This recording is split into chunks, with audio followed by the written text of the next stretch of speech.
ఈ programme Joyce Meyer ministries partners మరియు friends ద్వారా స్పాన్సర్ చేయబడింది.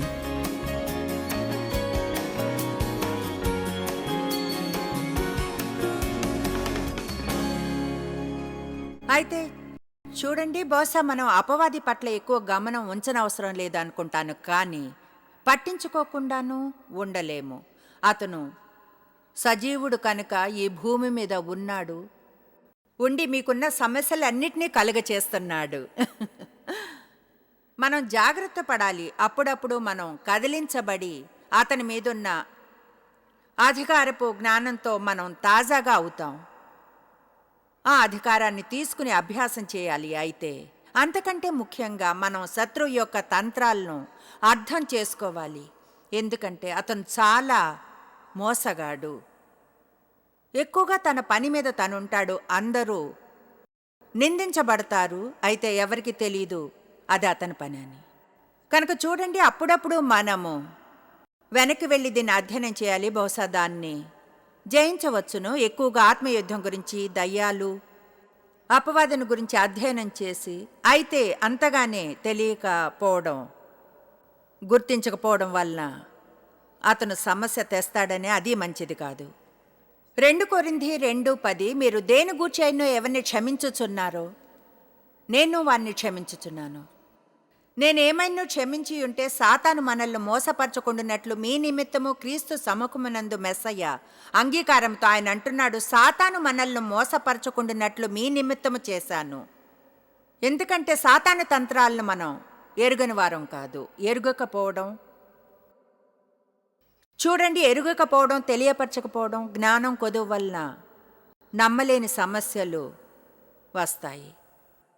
అపోస్తలుడైన పౌలును గురించి తెలుసుకున్న అతను ఎరుగకపోవడం వలన, జ్ఞానం కొదువు వలన దేవుని నుంచి కృపను పొందాడని అంటే అర్థం మనకు తెలియకుండానే మనం శత్రువుకి ద్వారాలు తెరుస్తామని కాదు, అతను లోపలికి వచ్చి మన జీవితాల్లో నాశనం తెస్తాడని. నేను సంఘంలో ఉండేదాన్ని చాలా ఏళ్ల క్రితం. నిజంగా అపవాది నా జీవితంలో సమస్య అని తెలుసుకోవడానికి ముందు, అపవాది ఒక హాలోవిన్ క్యారెక్టర్ అని, ఎరుపు సూట్ వేసుకుని పిచ్ ఫోర్క్తో ఎర్ర తోకతో, అంటే అతని గురించి నాకు తెలిసిందంతే. నాకు అసలు నిజంగా ఐడియానే లేదు అతను కలిగించే సమస్యలు. ఐడియానే లేదు. ఉదాహరణకు ఎలాంటి ద్వారాన్ని తెరిచానో ప్రజల మీద కోపం వచ్చినప్పుడు ఎక్కువగా అలా చేసేదాన్ని. నేను చెప్పగలను, చూడండి, నమ్మశక్యం లేనంతమంది కోపగ్రస్తులైన క్రైస్తవులు ఉన్నారని. ఆశ్చర్యం, ఇది ప్రజల జీవితాల్లో కలిగించే సమస్యలు. మీకు దాదాపు 40-50 అవకాశాలు రావచ్చు బాధపడడానికి, అయితే మీరు ఆ అవకాశాలని తీసుకునే అవసరం లేదు. పౌలు అన్నాడు, సాతానుకు నా మీద అధికారాన్ని ఇవ్వను. క్షమాపణ లేమికి చోటు ఇచ్చినప్పుడు కోపానికి, ద్వేషానికి, పగకు, మిమ్మల్ని గాయపరిచిన వారిని గాయపరచడం లేదు, మిమ్మల్నే గాయపరుచుకుని అపవాదికి ద్వారాన్ని తెరుస్తున్నారు. చూడండి, దేవుడు క్షమించండి అంటే అది మీ లాభానికే.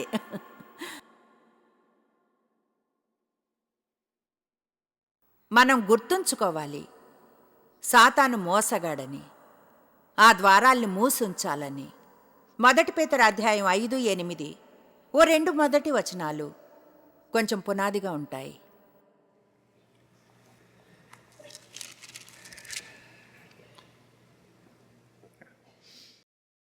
నిబ్బరమైన బుద్ధి కలవారై మెలకువగా ఉండుడి. ఎల్లప్పుడూ,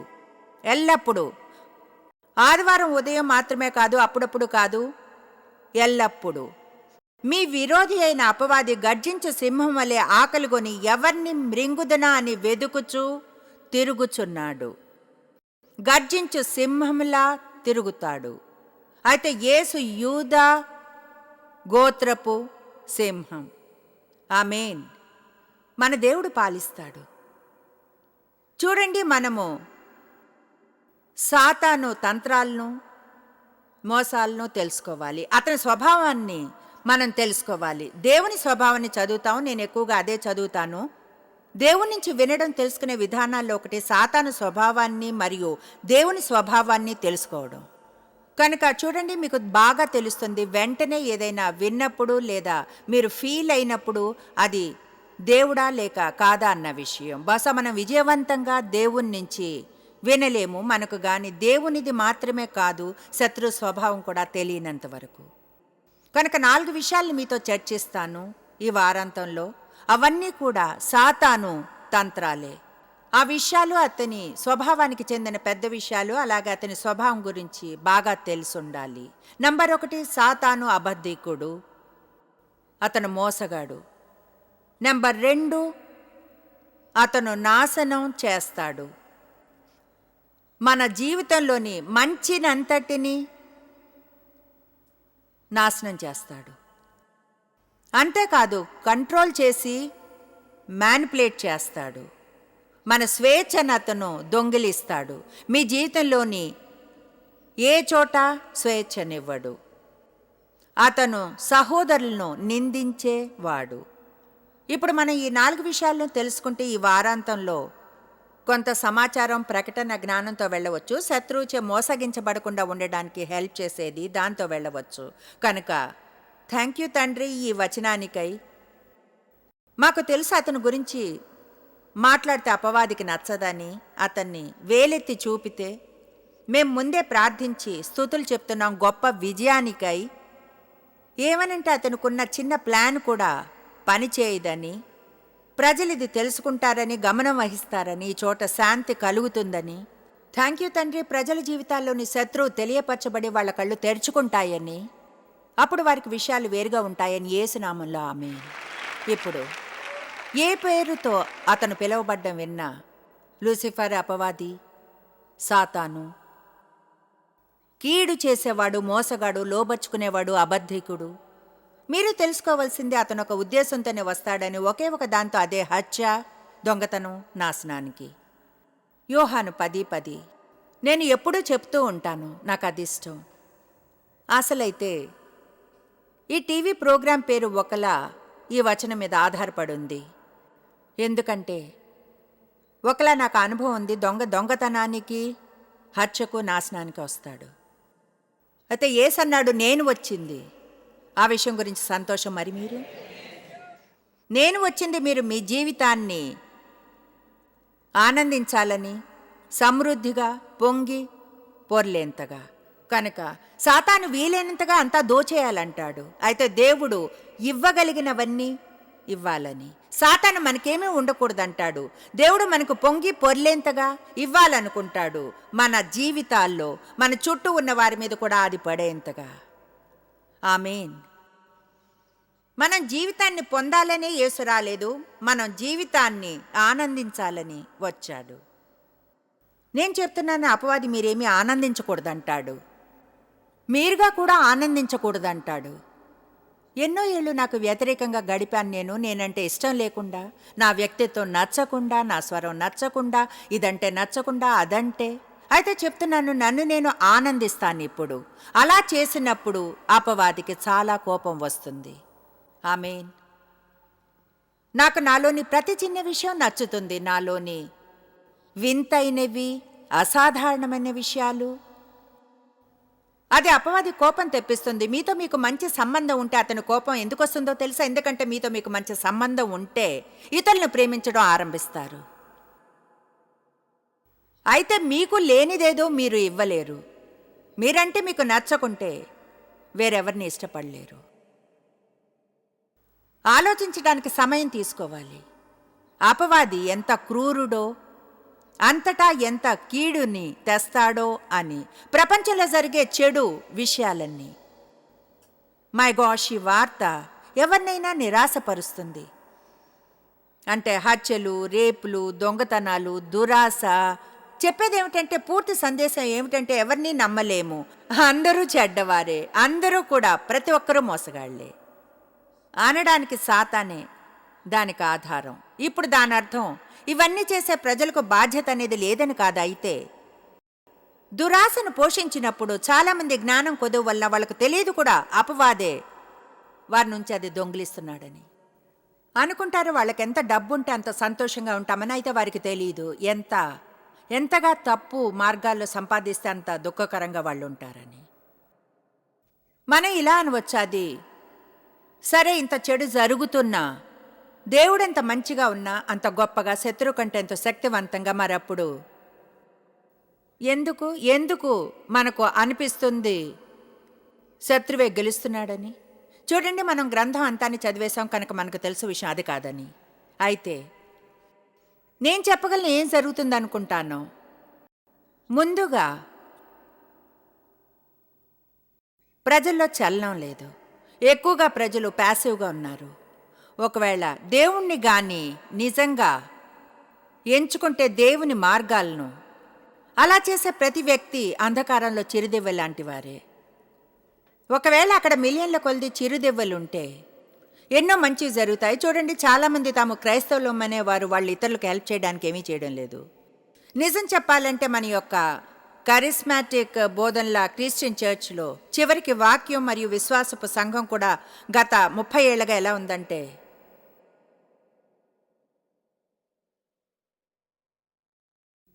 నా పదోన్నతిని ఎలా పొందగలను. పరిచర్యల విషయం కూడా, నా పరిచర్యను నేను ఎలా పెంచుకోగలను. నాకు విశ్వాసాన్ని మనం కోరుకున్న వాటిని పొందడానికి యూజ్ చేయాలనుకోడు దేవుడు. మన జీవితంలో కార్యం చేయాలంటాడు, స్వస్థపరిచి పూర్ణంగా చేసి. అయితే మన జీవితాలు ఇతరులకు హెల్ప్ చేయడానికి వెచ్చించాలంటాడు. ఆయన మనకిచ్చినవి మనం వాళ్ళకి ఇచ్చి. కనుక క్రైస్తవులు కూడా తమ దీపాన్ని ప్రభావితంగా వెలగనివ్వడం లేదు. ఎందుకంటే ఇక్కడ మళ్ళీ కొన్నిసార్లు అర్థం చేసుకోలేకపోవడం, నిజంగా జీవితం అక్కడే ఉందన్న విషయాన్ని. స్వార్థంగా ఉండి సంతోషంగా ఉండలేరు. ఈరోజు నేను వేరేమి చెప్పగా వినుకుంటే దీన్ని వినండి. స్వార్థంగా ఉండి సంతోషంగా ఉండలేరు. అసంతోషంగా ఉంటే బహుశా మీ జీవిత భాగస్వామిని నిందించకండి, మీ పిల్లల్ని, మీ తక్కువ రాబడిని, దీన్నో దాన్నో వేరే దేన్నో, మీ గతాన్ని చూడండి. బహుశా ఇలా అనాలేమో, ఎవరికైనా హెల్ప్ చేయడానికి ఏం చేస్తున్నాను. మీరు ఆశ్చర్యపోతారు ఎంత సంతోషమో మీ మీద నుంచి మీ మనసును తీసివేస్తే. కమాన్, మీ ప్రవర్తన కంటే బాగా బోధిస్తున్నా.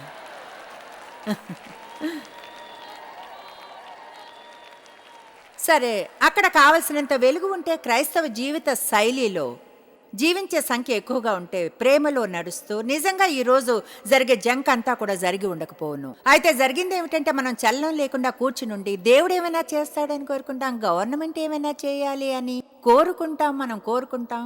ఎవరు ఏమైనా ఎందుకు చేయరో అర్థం కాదు. తెలుసా, మనం వాళ్ళు ఇంకెవరో ఏదో చేయాలని అనుకుంటాం. ఒకటి తెలుసా, చివరికి తెలుసుకున్న ఆ వాళ్ళు మనమేనని. వాళ్ళెవరు? మనమే వాళ్ళు. మనలోని ప్రతి ఒక్కరికి మన వంతు చేసే బాధ్యత ఉంది. బైబిల్ చెప్తుంది దయ్యాన్ని వెళ్ళగొట్టొచ్చని. అయితే తిరిగి వస్తాడు. ఒకవేళ గతంలో ఆక్రమించిన ఇల్లు గాని శుభ్రపరచబడి ఖాళీగా ఉంటే తిరిగి లోపలికి వస్తాడు, తనతో పాటు మరో 7గురిని తీసుకొని. ఇది ఇంత గొప్ప సందేశం చలన రహితంగా యాక్టివ్గా ఉండడం గురించి. ఏమవుతుందంటే, అందరం ఉత్సాహంతో దేవుణ్ణి గాని నమ్ముతుంటే లైట్లను ఆన్ చేసి, అప్పుడు మనం ప్రపంచంలో ఈనాడున్న అంధకారాన్ని చూడలేం. అయితే ప్రజలేమి చేయనప్పుడు కీడు అధికారం చేస్తుంది. నేను చెప్పింది అర్థమైందా? కీడిదే పై చేయి ఉంటుంది. ఎందుకంటే విశ్వాసులు కావలసినంత యాక్టివ్గా లేనందువల్ల. ఆదివారం ఉదయం వెళ్ళి కొంచెం సేపు చర్చిలో కూర్చుంటేనే సరిపోదు, ఓ 45 నిమిషాలు. తెలుసుకోండి, ఆదివారం నాడు చర్చికి వెళితేనే మీకున్న సమస్య తీరిపోదని, ప్రపంచంలోని చెడుని తీసివేయలేదని. దాన్ని మనం సంఘం నుండి బయటకు తేవాలి. వీధుల్లోనికి, మార్కెట్ ప్లేస్లోకి, మన స్కూల్స్లోకి, గవర్నమెంట్లోనికి, మన జాబ్స్లోనికి. నాకు ఆ గౌరవం ఉంటుందనుకుంటాను. మిగతా నా జీవితంలో, నా పరిచర్యలోని బోధనల్లో ప్రజలకి ఈ సూత్రాలను చెప్పడం వలన. యేసు అన్నాడని మీకు నూతన ఆజ్ఞ ఇస్తున్నాను, నేను మిమ్మల్ని ప్రేమించినట్లు ఒకరినొకరు ప్రేమించుకొనుడి. దాని అర్థం తెలుసుకోవాలి. అవి మాటలు కావు, థియరీ కాదు. అయితే అది అక్కడకు వెళ్ళి అంధకారంలో వెలుగులో ఉంటుంది. మీకు విషయం చెప్పనా? లైట్ని కానీ ఆన్ చేస్తే అంధకారం పోవాల్సిందే. ఇప్పుడు ఏం చెప్తున్నానో చూపించడానికి మనం టైం తీసుకుని ఒక వచనాన్ని చూద్దాం. అసలైతే రెంటిని హగ్గై గ్రంథంలో అధ్యాయం 2 వచనాలు 12, 13 వాటిని స్క్రీన్ మీద చూపిస్తాం. హగ్గయి 2 అధ్యాయం వచనాలు 12, 13. ఈ వచనాలు ఎంతో వెలుగుని తెచ్చేవిలా ఉంటాయి. ఇవి గొప్ప సూత్రాన్ని బోధిస్తాయి. ఒక ప్రశ్న వేయబడింది. ఆఫర్ చేయబడ్డ మాంసం గురించి, దేవునికి అర్పించబడినది వర్సెస్ విగ్రహాలకు అర్పించబడ్డ మాంసానికి. వచనం ఇలా చెప్తుంది: ఒకడు ప్రతిష్ఠితమైన దేవునికి అర్పించినందున మాంసమును తన వస్త్రపు చెంగున కట్టుకుని తన చెంగుతో రొట్టెనైన్ను, వంటకమునైన్ను, ద్రాక్షారసమునైన్ను, తైలమునైన్ను, మరి ఏ విధమగు భోజన పదార్థమునైన్ను ముట్టిన ఎడల ఆ ముట్టినది ప్రతిష్ఠితమగున, ప్రత్యేకంగా దేవుని సేవకు అర్పించబడినది అని యాజకులను అడగవారు కాదండ్రి. అర్థం చేసుకోండి, పవిత్రత అనేది అంటువ్యాధి కాదు. చూడండి, వాళ్ళు పవిత్రంగా కాలేదు, పవిత్రమైనదేదో తీసుకువెళ్ళడం వలన అది వ్యక్తిగత ఎంపిక కావాలి. ఇప్పుడు దీన్ని అర్థం చేసుకోండి. జబ్బు అంటువ్యాధి కావచ్చు, కానీ ఆరోగ్యం కాదు.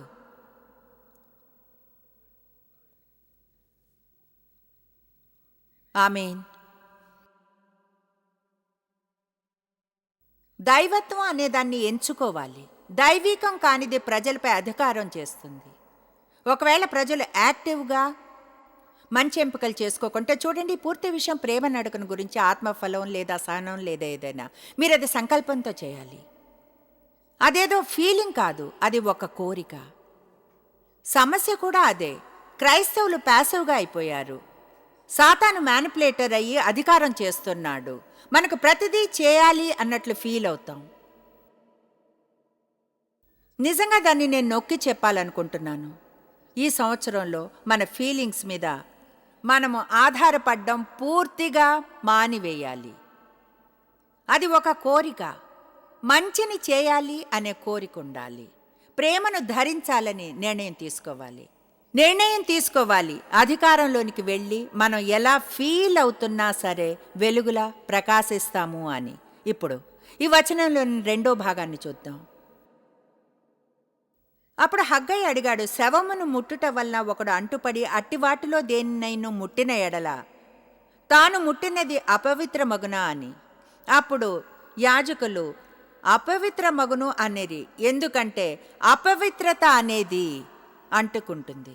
ఇప్పుడు అది ఈ విధంగా పనిచేస్తుంది. సింపుల్గా చెప్పాలంటే, చెడు మనకి అంటుతుంది దాని పక్కన ఉండి ఏమీ చేయకున్నా సరే.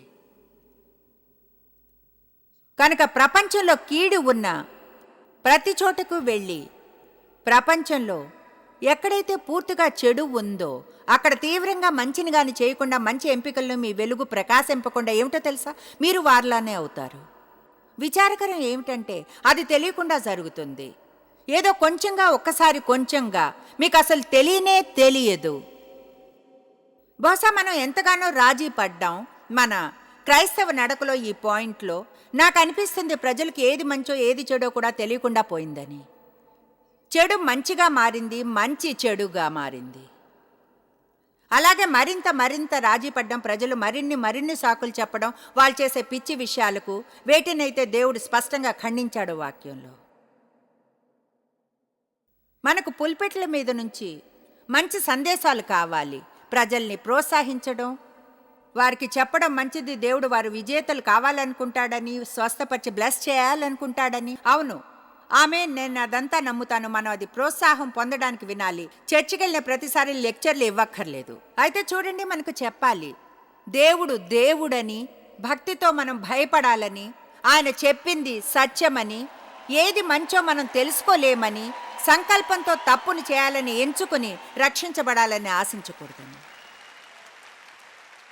ఆమేన్. కనుక ఎంపికలు చేసుకోవడం ఆరంభించాలి. మీకు విషయం చెప్తాను, దయచేసి వినండి. ముందుగా ఎవరో మంచి ఎంపిక చేయాలని మీరు వెయిట్ చేయకండి. ఇలా అని ధైర్యం చేయకండి. అయితే నేనే ఆ ఒక్కరు ఎందుకు అవ్వాలి? మీరే ఆ ఒక్కరు ఎందుకు కాకూడదు? నీతి ఆందోళనను నడిపించే వ్యక్తి మీరే ఎందుకు కాకూడదు? మీరే నిల్చుని ఏది మంచో అది చేయడం ఎందుకు ఆరంభించకూడదు? మంచి ఎంపికలు చేసుకుని మీరు ఆశ్చర్యపోతారు ఎలాంటి లీడరో మీరు. ప్రజలు ఏదో మంచి కోసం వెయిట్ చేస్తూ ఉన్నారు సరైన దాన్ని అనుసరించడానికి. మనం నిల్చుని మన చోటుని తీసుకోవాలని వెయిట్ చేస్తున్నారు. నేను అలసిపోయాను క్రైస్తవుల్ని చూసి, అవిశ్వాసులు నవ్వుకోవడం చూసి. అయితే కొన్ని విధాలుగా వాళ్ళని నిందించను. ఎందుకంటే చెప్తున్నాను, మనకు బంపర్ స్టిక్కర్ కంటే ఎక్కువ కావాలి, ఒక రైన్ స్టోన్ క్రాస్ కంటే, పెద్ద బైబిల్ కంటే, ఒక టేప్ రికార్డర్ కంటే కూడా. ఆమేన్. నేను ప్రపంచంలోనికి వెళ్ళి చలన రహితంగా ఉండి అక్కడున్న ప్రతి చెడు రోగాన్ని అంటించుకోలేను. నేను ఉద్రేకంగా వెళతాను, వెళ్ళి నాకున్న దాంతో ప్రజలను ప్రభావితులను చేస్తాను. ఆ పని సంకల్పంతో చేస్తాను. ఆమేన్. అంటే ప్రతిరోజు మీరు లేచి మీకోసం జీవించకూడదు. అది వినడానికి ఏమంత వినోదంగా లేదే. మరైతే మీరు చేసేది మీకు వినోదంగా ఉందా చెప్పండి? సాతాను గురించి జాగ్రత్తగా ఉండాలి. అయితే అతని మీద ఎక్కువగా ఫోకస్ చేయకూడదు. ఏదేమైనా మనం గుర్తించాలి, ప్యాసివిటీ అనేది శత్రువు యొక్క గొప్ప తంత్రాల్లో ఒకటని. మన చిత్తానికి వ్యతిరేకంగా వస్తాడు. మనం ఎక్కువగా ఫీలింగ్స్ మీద ఎక్కువగా ఆధారపడతాం. దాని గురించి మనం మరొకసారి మాట్లాడుకుందాం. యోహాను 8:44 సాతాను అబద్ధికుడు, అతనిలో సత్యం అనేది లేదు. నిరంతరం ప్రజల్ని మోసం చేయడానికే పనిచేస్తాడు, అబద్ధాలను వారు నమ్మేలా. ఏది ఏమైనా అబద్ధాలు నమ్మితే అవి మనకు నిజాలు అవుతాయి. వాస్తవంగా అవి నిజాలు కాకున్నా ఆశ్చర్యంగా లేదు. మీరు ఒక అబద్ధాన్ని నమ్మగలరంటే, అసలు నిజం కాని దాన్ని, అయినా మీరు దాన్ని నమ్మితే మీకు అది నిజం అవుతుంది, మీకు వాస్తవం అవుతుంది. ఎందుకంటే బైబిల్ చెప్తుంది, మీరు నమ్మిన విధంగానే అది అవుతుంది. ఒక మనిషి ఎలా నమ్మితే అతను అలానే ఉంటాడు, అలానే అతను అవుతాడు. దేవుణ్ణి నాకు తెలిసినంతగా ప్రేమించాను. అయితే నాకు ఏం నేర్పించాలో అది నేర్పించలేదు. ఈ విషయాలన్నీ కూడా నిజంగా అర్థం చేసుకునేలా. ఉదాహరణకు నేను చెప్పినట్లుగా ఎన్నో ఏళ్ళు చర్చికి వెళ్ళా, అయితే అపవాది సమస్య అని తెలియదు.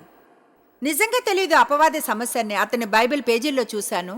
నాకు తెలుసు యేసుతో కొన్ని వివాదాలు చేశాను. నిజంగా తెలీదు నా జీవితంలోని ఈ రోజున సమస్య అతనేనని. అదెంత విచారకరం. ఏళ్ల తరబడిగా చర్చిలో ఉండి అపవాది జీవితాన్ని నాశనం చేస్తున్నాడని తెలుసుకోకపోవడం, మీరు బాధపడ్డానికి వచ్చే ప్రతి అవకాశం వెనుక అతను ఉన్నాడని, క్షమాపణలేమికి చోటిచ్చిన ప్రతిసారి, ఎవరైనా మిమ్మల్ని కించపరిచిన ప్రతిసారి ఇబ్బందుల్లో పెట్టడం, ఒంటరి వారిని చేయడం వంటి విషయాల వెనుక అతను ఉన్నాడని. కనుక అది నాకు గొప్ప మార్పుగా ఆరంభమైంది. నేను ఒక పుస్తకం చదివాను, నాకు తెలియదు అది ఇప్పుడు ఉందా అని. పేరు సాతాను ఈ భూమి మీద జీవించే ఉన్నాడు. అది ఎలా అంటే, వావ్, నేను గుర్తించడం ఆరంభించాను. నాకున్న ఈ సమస్యలన్నీ కూడా ఊరికే ఏదో సరే ఏమైనా సరే జీవితం ఇంతే కదా, దీని నుంచి ఈదుకుంటూ వెళ్ళాలి పరలోకానికి చేరుకునేంత వరకు. ప్రతి ఆదివారం చర్చికి వెళుతూ నా యొక్క క్రిస్టియన్ కల్డసెక్లో ఉంటూ తిరుగుతూ తిరుగుతూ కమాన్ నిరీక్షణ ఉంది చేయగలని ఏసి తిరిగి వచ్చే లోపల మీరు ఎలా ఉన్నారు జాయిస్? దాడి జరుగుతుంది.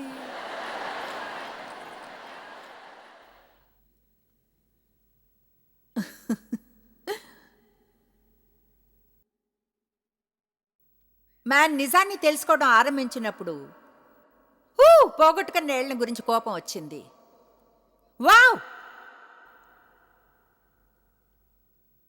ఎంత విషాదకరం. ప్రజలు చర్చికి వెళ్ళి వారం వారం సిద్ధాంతాన్ని తప్ప వేరేమీ వెనకపోవడం. మనకు మంచి బలమైన సిద్ధాంతం కావాలి, తప్పుగా అర్థం చేసుకోకండి. మనకు అది కావాలి, మనకు తెలియాలి. మనం నమ్మేది ఎందుకు నమ్ముతామో అది మంచిదై ఉండాలి, బైబిల్ అనుసారంగా ఉండాలి. అయితే ప్రజలకు ఎలా జీవించాలో నేర్పాలి, అక్కడికి ఎలా వెళ్ళాలో ప్రజలకు బోధించాలి. వారు ఎలా ఉండాలని దేవుడు కోరుకుంటాడో అలా ఉండి యేసు మరణించి ఇచ్చిన జీవితాన్ని ఎలా పొందాలో. అత్యంత గొప్ప ట్రాజడీ ఏమిటంటే, ఎవరికైనా నిజంగా నమ్మి యేసు వారి కొరకు మరణించాడని, రక్షకునిగా స్వీకరించాలని అయినా ఎలాంటి విజయాన్ని పొందకపోవడం ఇక్కడుండి నిజంగా విషాదకరం. నేను అనుకోని యేసు మరణించి మనం ఏదో జీవించాలి అనేలా ఉండాలనుకోడు, తిరిగి వచ్చి రక్షించేంత వరకు. ఆయన అన్నాడు, దొంగ దొంగతనానికి, హత్యకు, నాశనం చేయడానికే వస్తాడు. అయితే నేను వచ్చింది మీకు జీవితాన్ని ఇవ్వడానికే, అది సమృద్ధిగా పొంగి పొర్లేంతగా ఇవ్వడానికి అని. కమాన్, గట్టిగా స్తుతులు చెప్పండి.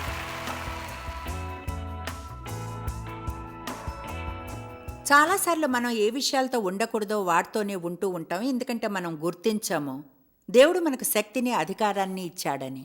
లూకా 10:19 చెప్తుంది, ఇదిగో పాములను తేళ్లను త్రొక్కుటకును శత్రువు బలమంతటి మీదను మీకు అధికారము అనుగ్రహించి ఉన్నాను, ఏదియు మీకు ఎంత మాత్రమునూ హాని చేయదు. చూడండి, మనం దేవుని విధానంలో పనులు చేయాలని గంభీరంగా ఉన్నప్పుడు నిజంగా ఆయన జవాబులతో స్పందిస్తాడు. శత్రువు స్కీముల విషయంలో ముందే జాగ్రత్త పడితే అతను వెనుకడుగు వేస్తాడు. జాయిస్ మేర్ మినిస్ట్రీస్లో మీరు మాకెంతో ముఖ్యులు. మిమ్మల్ని అభినందిస్తున్నాం. మా ఫ్రెండ్స్కి, పార్ట్నర్స్కి థ్యాంక్స్. ప్రపంచవ్యాప్తమైన ఈ పరిచర్య సాధ్యమయ్యేలా చేసినందుకు. అందరం కలిసి ఆకలిగొన్న వారికి భోజనం పెడుతున్నాం, బీదవారికి బట్టలిస్తున్నాం, దేశాలకు సువార్తను పంచుతున్నాం. ఈ రోజే సంప్రదించండి joycemeir.org. ప్రార్థనా నివేదనల్ని మాతో పంచుకోండి, మా సాధనాల గురించి తెలుసుకోండి, జాయిస్ సభల షెడ్యూల్ని తెలుసుకొని మాతో పార్ట్నర్ అవ్వండి. ప్రపంచమంతా క్రీస్తు ప్రేమను పంచడానికి. ఈ programme Joyce Meyer ministries partners మరియు ఫ్రెండ్స్ ద్వారా స్పాన్సర్ చేయబడింది.